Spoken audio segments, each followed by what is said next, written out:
Hello all, welcome to WFHR's Rapids Report for this May 16th, 2025. I have your host, James J. Malouf here. And right now, we're welcoming to our studios on the phone lines, OutLOUD Marathon County. We have with us Andrea Huggenvik. I get close? Huggenvik. Okay. Thank you, Andrea. Thank you. I appreciate that. And I really appreciate you joining us. We've been looking for an opportunity to talk with OutLOUD and bring a little more attention to this great organization and the work that's going on. And our producer here, Laura, found a perfect time of year to do this because May 17th is International Day Against Homophobia, Transphobia, and Biphobia.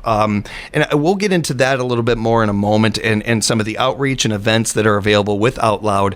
If you don't mind, Andrea, I would like to get into the history of the organization to kind of start things off. Yeah, so OutLOUD as an organization started just over a year ago. We brought together a group of folks from across Marathon County and most kind of Wausau metro area, but we've certainly got some people from kind of outer Marathon County as well involved with our group.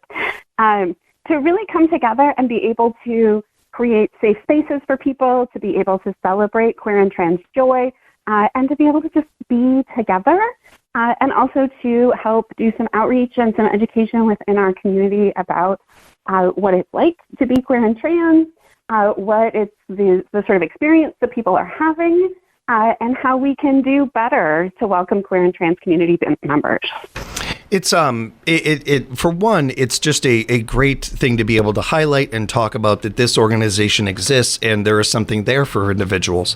I have to say that for me, this hits personal ties. Now, I am as far as the rainbow goes, I am straight, but I moved to this state about 20 some years ago, and when me and my family moved here, there weren't a whole lot of mixed kids. I am Jewish and Catholic. I am Egyptian, Italian. I am the United Nations. I just have a lot of, and there, especially here in central Wisconsin, this is before we had a bigger Hmong population and some of these things. So my family, we stood out, and it was there was not a lot of things that didn't make us feel like we stood out, that made us feel like we were part of the community, part of the area. To see organizations like this on any level for any groups of people, small or large, is a win for us as a society, is a win for us as a state and as a whole.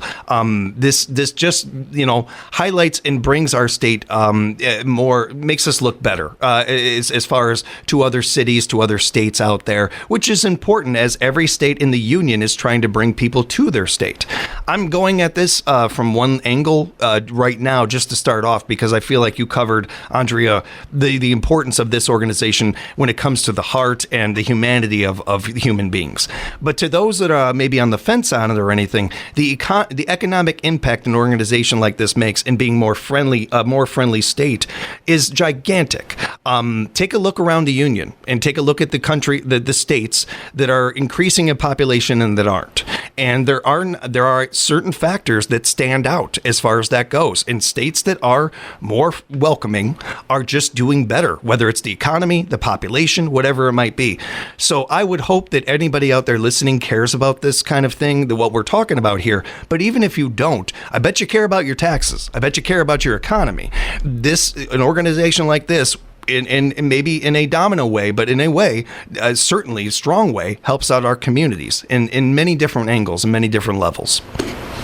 We are definitely seeing that. Here in central Wisconsin, and in Madison or Milwaukee, the kind of population is doing differently than it is here in central Wisconsin, but we're definitely interested in attracting more folks to central Wisconsin and to keeping more folks in central Wisconsin. Mm-hmm. And something that we have definitely seen in communities across the country is that kids go to high school, they graduate, and then if they feel like they don't belong in their communities, they leave and they don't come back again. Mm-hmm. So being able to create spaces where those kids feel like they still belong and are welcome means they're more likely to stay in their communities rather than go somewhere else. You couldn't have put it better. Exactly it. I can already tell, Andrea, you and I are going to get along really well, especially in where it takes me 100 words to say something. You go like 5 words and you say exactly what I was trying to say. So that's going to work out really good for us. I regularly do interviews at my job, my actual day job as well, and we try and get them in 5 minutes. So I've gotten really good at that 5-minute interview. That's good. That's good. I have to ask because I love people. I love their stories, the arc of a human being. So I just out of interest for the audience, for myself, how did you get involved with OutLOUD? Yeah, so I was one of the initial founding members. My name is on the original IRS documents, which I'm very proud and excited that that was a thing that happened for me. This has always been really close to my heart and something that's really important to me. I have a lot of empathy for all people and making sure that people have safe places to be. Even as a small child, I think my mom would tell you that I was very interested, even in kindergarten, making sure that everyone really felt like they were safe and that they belonged in our classrooms and our spaces. So it's something that's been really close to my heart and important for me. Also, being here in central Wisconsin, I moved here to Wausau 8 years ago, and I really struggled to make friends. I really struggled to find people that were kind of my vibe and that were going to be good friends for me. And I think part of that is not that they're not here. It's that there's no sort of coalescing force for people to get together and meet each other and be together in community. So being a part of an organization that was going to build some of that coalescing force for people to be able to find one another was really important for me. I really genuinely believe that everybody out there listening right now could find a relatability to that in one way or another. Certainly on the level you're talking about it, or that I referenced earlier, or maybe you're the new kid at a school, or the new at a job, or something like that, and having a difficult time talking to people, let alone making friends or anything. Then I think if you take that feeling and you put it into the idea of putting yourself in the shoes of somebody like we're talking about, and you really get an understanding of this. You really get an understanding of the importance of this organization on all the levels of it. And thank you very, very much for sharing that. I appreciate it, Andrea. I will say one other thing, too, that I love about doing this, especially when I get to first meet people. Well, the door is open for you. You are always welcome here. Doing an interview like this, especially a first interview over the phone, you can't help but hear the passion and love in your voice and the empathy in your voice for this topic and for people in general. It really comes across. It's one of the things I love about an audio medium. I'm like everybody else, and I like taking in podcasts with video elements and everything, but you really strip down a human being and just have the voice to go on, and it is palpable. It is very noticeable in your voice how much you care about this. And that's encouraging. That's great to hear. And we need more of that in our society right now. And especially when we're talking about some of the outreach, the events, the programs that you guys offer over there at OutLOUD. I want to get into that with you in major part because one, what you talked about earlier about some people not even knowing that these resources are available. It's still a young organization and we're trying to get the word out. But also, with my background, one of the things I realized really early on, moving to this state and being around individuals that were very different than me and my family, that they had a fear of just looking specifically, because I'm a lot of things, looking at the Judaism and looking at being Jewish. I ran into so many kids in the whole class that they had never met a Jewish person before. And for every kid that was just curious and had, funny questions, there were kids that would literally not sit by me. One of my earliest memories is getting on the school bus and a kid seeing my star David, and she got up and sat in another seat. She just looked directly at me, made an ew sound, and moved. And it bothered me. It certainly had an effect on me. But as I got older, I started to realize so much of that stems from no information. They just didn't know. They didn't know anything about Jewish people. So when I started going in front of class and talking about Hanukkah and some of these things, more and more of those kids, if they didn't like me, it was because I was a jerk. It wasn't because of my faith or my religion or my creed or any of these things. And I joke about this, but I say it with a little truth and a little bit of fact and hope that we can get to a point in society where we just don't like each other because we just, like different sports teams or something like that. It's not for these factors. Information is one of the biggest ways to defeat hate, to defeat misinformation. And the more we spread it out there, the more the better I think that we can be as a society for all people. So when it comes to these programs and the outreach that's available, I think that it's all the more important that you guys are the work that you guys are doing. What are some of the programs that are available with OutLOUD? Yeah, so I think one of my new favorites, we just started this, Kin and Kind here in Wausau was generous enough to host us this month, is for a program called Cheers Queers, where we are just doing sort of bar takeovers. One night only, once a month at a bar, we take over and turn it into a gay bar. So we have one coming up on June 20th is our next one. And we'll be at Uncommon Pints in Rothschild. So it really is this opportunity, like you mentioned on the school bus, it's hard sometimes to walk into a room and not be sure what's going to happen there, right? Is somebody going to be grossed out by you sitting at the table next to them? This is an opportunity to be able to, walk into a bar and know that you're going to be not just welcome, but really exuberantly welcomed into the bar. Folks are really excited to have you and to have you be there. So it has very quickly become my favorite program that we are doing now.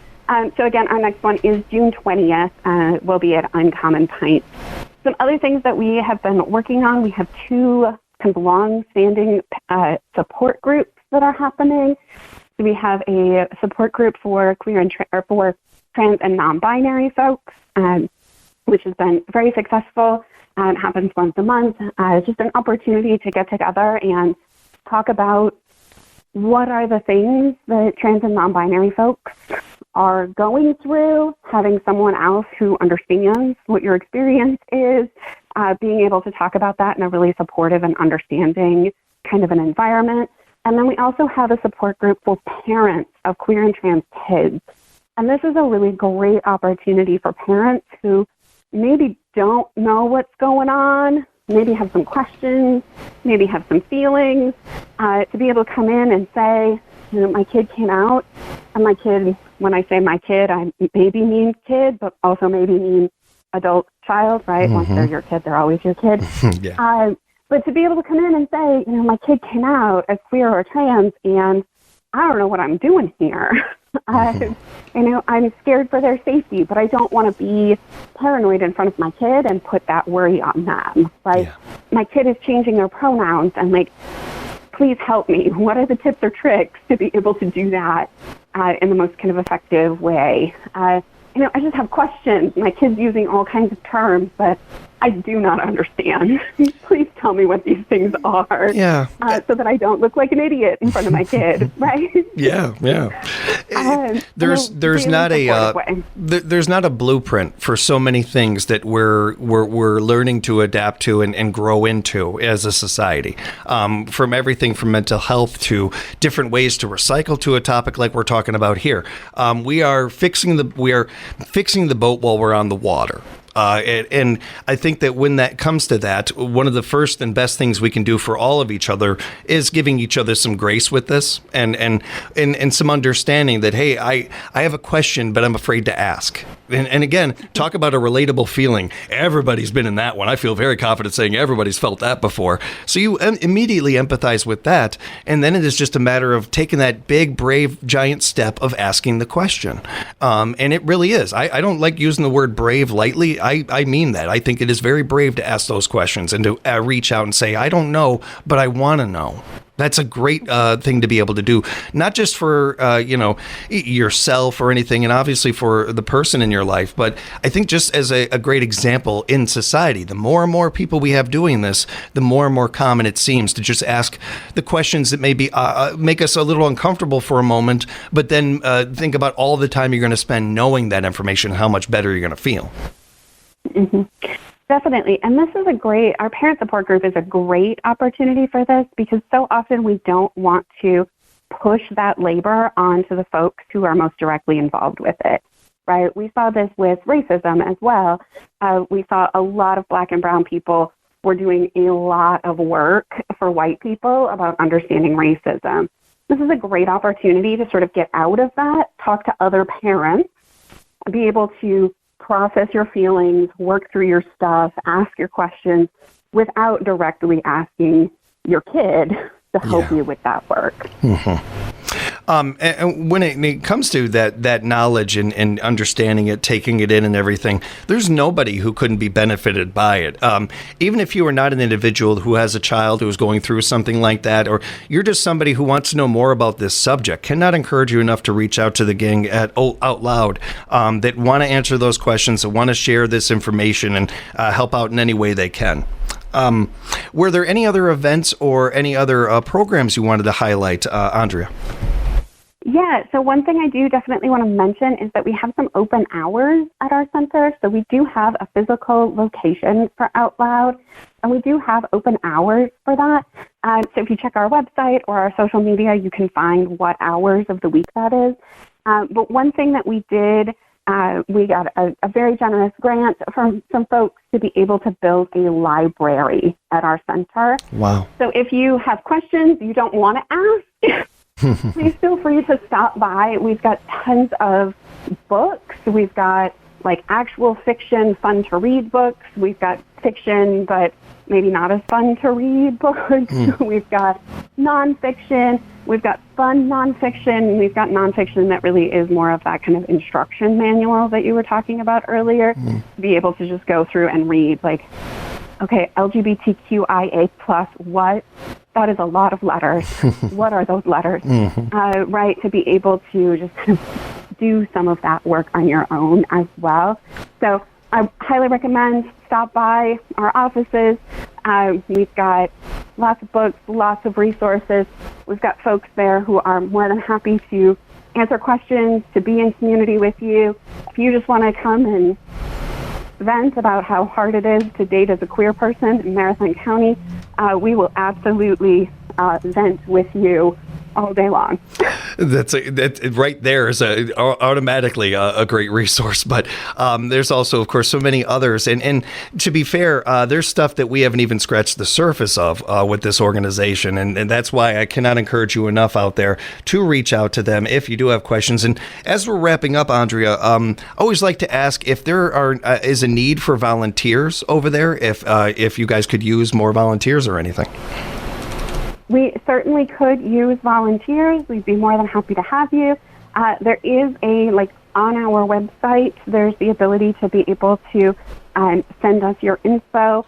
Otherwise, if you message us on social media, we will get back to you about that as well. But always looking for folks to staff things, plan things, make things, be in community with us for things.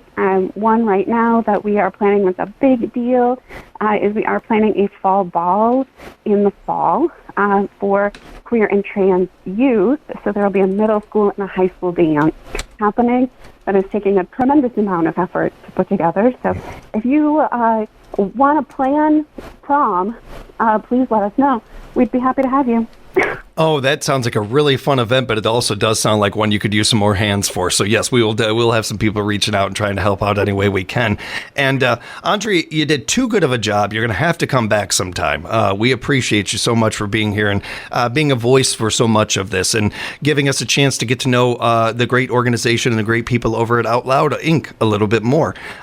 Keep in mind, everybody, that as we're recording this on May 16th, tomorrow, May 17th, is International Day Against Homophobia. And a great, while that is a great day to learn more about this, and this the people under the rainbow umbrella, you might say, but also every day is a good day to do that. So any day is a good day to reach out to the gang at OutLOUD. You can do that by going to their website, outloudmc.org, outloudmc.org. Also encourage you to follow them on social media, look for them and follow along to the work they are doing. Thank you again for the time, Andrea. Thank you so much for having me and for encouraging people to think about our organization and to meet our organization for sure. We'll talk again real soon. You have a great weekend. Thanks, you too. And thank you, everybody, for joining the conversation here at WFHR's Rapids Report.